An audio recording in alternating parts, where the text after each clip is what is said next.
So I've had my share of bumps in life and difficult relationships with other people. I've had my share of passion and excitement and love, and particularly when I'm in a passionate relationship, I've often had my feelings hurt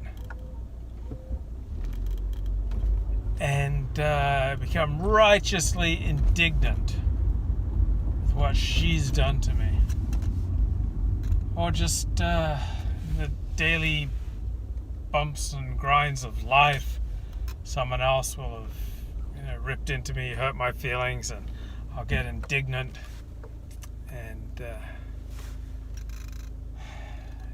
and I'll frame things about how I'm in the right and the other person's in the wrong, and I'm the victim here, and it's really unjust what they did to me, and I'll replay what they did to me, making it bigger and bigger, and making my role smaller and smaller, and making their role bigger and bigger and more heinous. I just keep building up the resentment. Every time I replay the incident in my mind, the resentment just gets bigger and bigger, and I get more and more righteously aggrieved. And that didn't really work out too well for me, going through life with so much resentment. So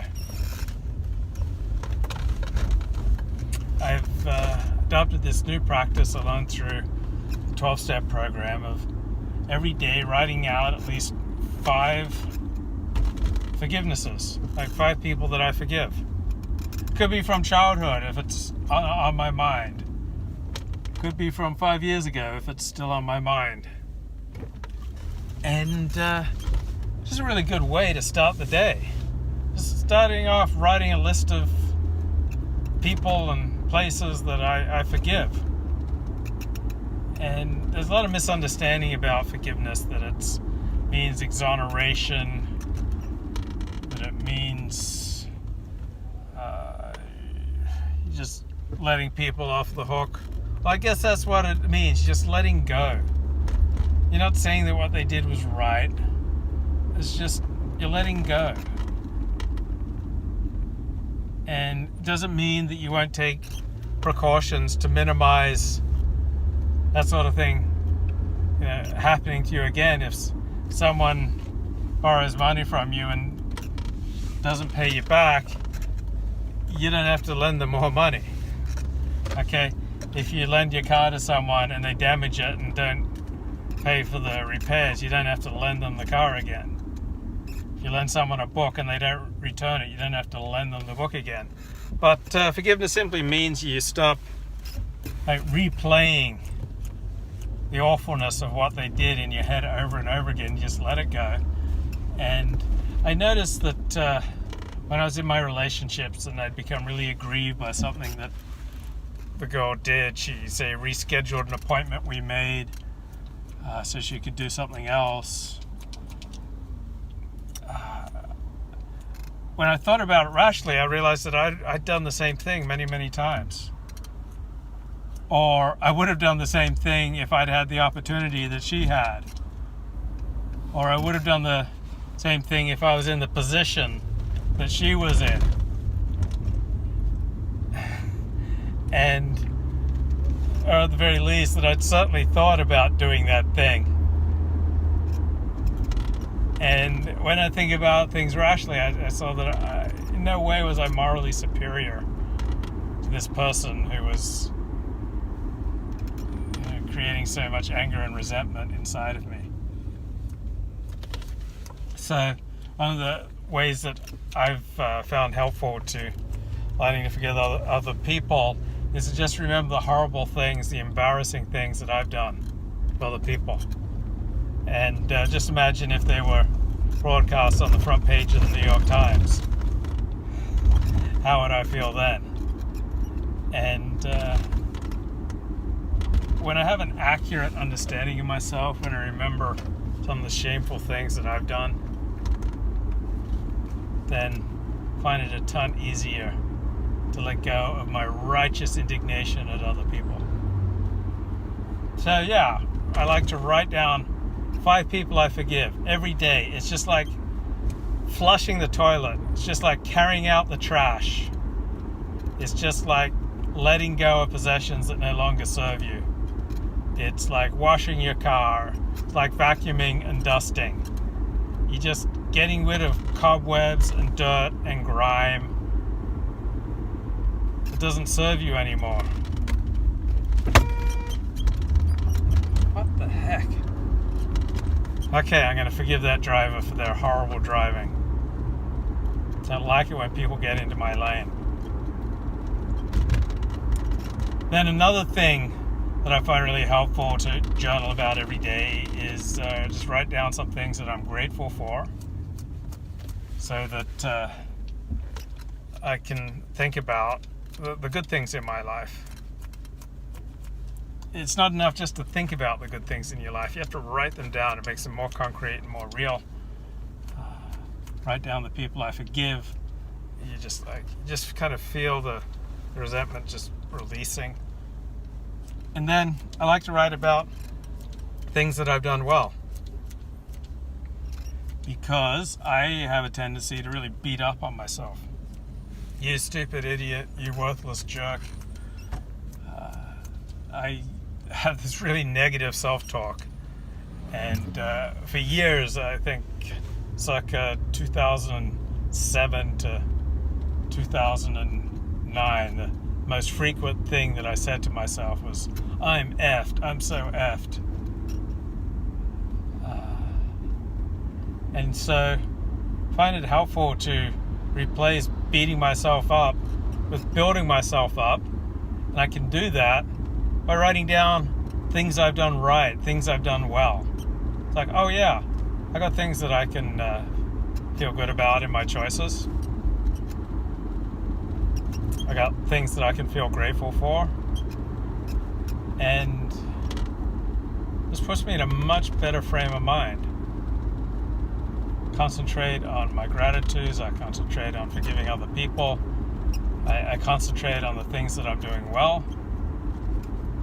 And then I'll start journaling about other things that something may be troubling me, or my goals. Write out my goals for the week ahead, benchmarks for progress. How will I reward myself? I notice as I get older, my brain really fights change. Really doesn't want to change. It doesn't want to grow. It just wants to stay in routine. And so one way that I overcome that is through my 12-step programs. I get on 12-step phone meeting and I listen to people growing. I hear the transformation, particularly when you've been in the same meeting for years. The changes are frequently dramatic. People get clarity, and with clarity comes energy. Vagueness produces lassitude. Clarity produces energy and passion and drive, and everything just works more smoothly and efficiently in your life. With clarity comes a stronger sense of boundaries. You're less liable to be distracted from your path, from your vision, from your goals. You put first things first. You don't allow the urgent to crowd out the important. So one of the tools for clarity that I really enjoy is just journaling, writing everything out. Writing out everything that I'm thinking about, worrying about, hoping for, concerned about. Just put it down on paper. Morning pages. Just freely write out everything in my head. Another thing that makes me feel great is doing a possession consciousness, like throwing out items that I no longer use or need, or donate them, but get them out of my place, get them out of my car, get them out of my room, get them out of storage. I find the more stuff I've got that I'm not using, it just is a burden. It just weighs me down. By contrast, when I do possession consciousness and I let stuff go, I just feel lighter, I feel freer, I feel clarity, I feel good. So, also cleaning my car, cleaning my room, I find that always helps my mood. I cleaned my car windows this morning because I was anxious about something, and just like doing a good clean makes me feel better. Organizing stuff, throwing stuff away, possession consciousness really just makes me feel stronger and happier and lighter. And when I stuff things in the closet and I don't want to look at them, don't want to clean them up, that just feels like a burden to me. It's like I'm stuffing things, shoving things aside in my brain. Like there's this dirty, junk-filled closet in the back of my room. When that's true, then it feels like a dirty, junk-filled part of my brain. So I feel like my room, my car, they're reflections of my brain, and they also shape the way my brain works. And by contrast, when I've got things clean and organized and neat, and I've let go of unnecessary possessions, then in my brain I feel clear and neat. I feel like I have clarity. Clarity leads to drive and to passion. So another thing I can just do, pick up a journal and just write out my feelings. Like, what am I feeling right now? Am I feeling anxiety, joy, apprehension, fear, frustration, anger, rage, resentment? Just get really clear about what I'm feeling. Because as a male, I don't tend to pay much attention to what I'm feeling. And it's good just to get that clarity, to provoke myself to that level of honesty. And the act of writing, I start to get underneath my immediate thoughts and start to go deeper. I start to see connections. And again, there's more clarity. I'm not living in vagueness. Vagueness is a way of checking out from reality. It's a type of drug. It's a way of avoiding what needs to be done. I remember how traumatic it was for me moving a few years ago, because the act of moving and my finances were very tight, and just realizing what I could afford was a cold shower of reality. And having to gather up all my stuff and throw things away and try to see if I had any help, if I could get help for moving. It made me feel how vulnerable I was, and it made me reflect on my limitations and my lack of resources. And this all happened when I was about 44 years of age. So I found it really hard. It shook me up, because when I don't have to move, then I can lead a busy life, and I don't have to face where I'm at in life.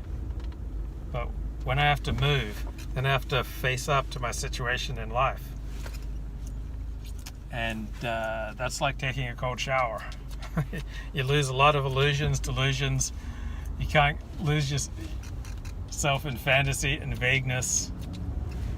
A cold shower is real. It wakes you up to reality. And so too does moving. And it also forces you to talk to other people, and even possibly connect and bond with them. and then you become vulnerable. So if you're in a stage of hiding and biting, the need to move will usually push you out of hiding and biting into connecting and giving and receiving and joining the wider community.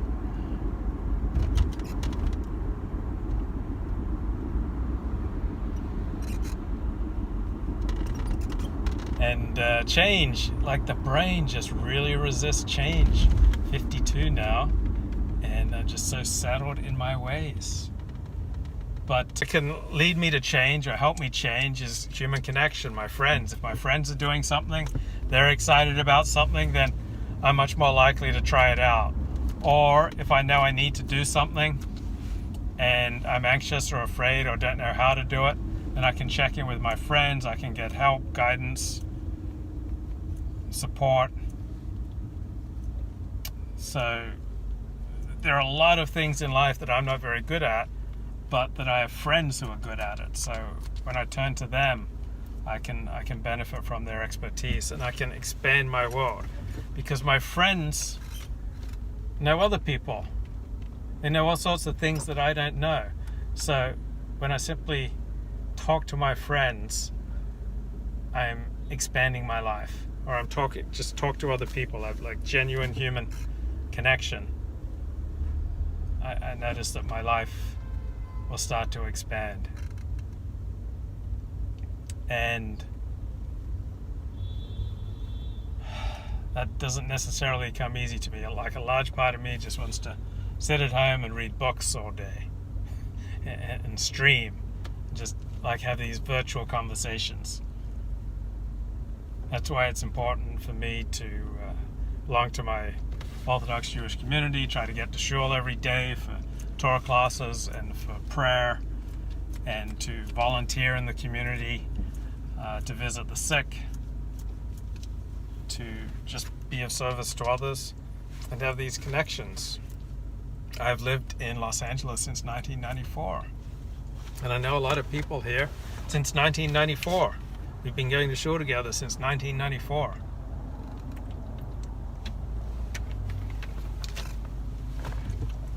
They have children now, and their children have children. And seeing all these generations of Jews in synagogue, it makes my heart happy. I feel connected to something greater than myself. And when you live in a tight-knit community, it's easy to accumulate resentments and anger and frustration with other people. And that's why I find it so important to write out a forgiveness list, to just keep letting go of all the bumps and bruises that inevitably accumulate when you have other people in your life. They let you down, and the more important they are to you, the more it will hurt when they let you down. And if you deny other people the opportunity to hurt you, then you can't even have them in your life. Like, to have people in your life is to be hurt.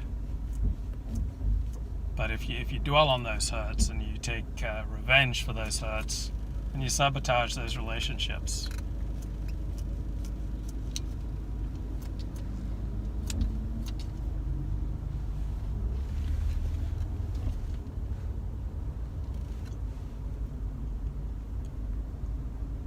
So living in community, some people are cut out for it and other people just don't like it. It's normal for me. Like, I grew up a Seventh-day Adventist. That's a Protestant.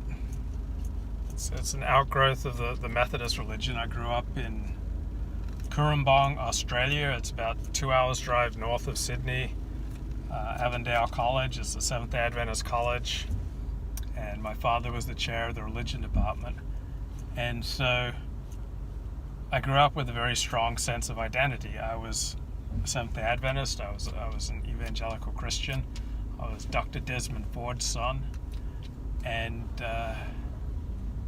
I got to know a lot of people because my father was a big man on campus. And it also had downsides. People would tell on me if I said a swear word, which is a big sin in the Seventh-day Adventist world. The information would be given to my teachers, and then would get to my father, who would reprimand me. So living in community has its challenges, but it just has so much more intensity, and there's just so much more connection. So I infinitely prefer living in community, and I don't understand all these people that I know who don't like community. Just they don't like the restrictions on their personal freedom, because freedom, community, they're opposites. So the more freedom you have, less community. The more community, the less freedom. So these are trade-offs. But pretty much always wanted to live my life within community, though there are levels of communal belonging that I have resisted because I want to retain my freedom. I really like the way that Judaism handles the conflict between individual freedom and the good of the community. So in Judaism, it makes a big distinction between acts that are done privately and acts that are done publicly. So if you publicly flout Jewish law as an Orthodox Jew, you're publicly saying to the community that you don't want to belong to it. But if you go outside the community and say eat in a non-kosher restaurant, nobody knows. So it's a completely private act. It's not nearly as disruptive as if in the middle of an Orthodox Jewish community you were to go to a non-kosher restaurant. And people would likely see you, and they would see you as just defying the Jewish tradition.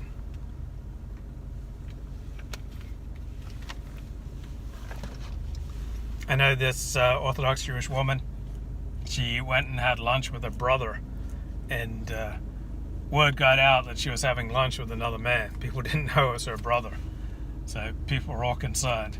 So you have to put up with that kind of level of intrusion into your life. That's part of community, but a lot of great things too. That we gather to help each other when someone's sick, when someone's financially struggling. We help each other out, and we work together. We pray together, we eat together, we dance together. And over the course of years, you can develop like sacred ties, sacred bonds with people. You can develop your own Rebbe, someone who gives you spiritual guidance, gives you material guidance, someone that you can turn to as you try to find your way through life. Bye-bye.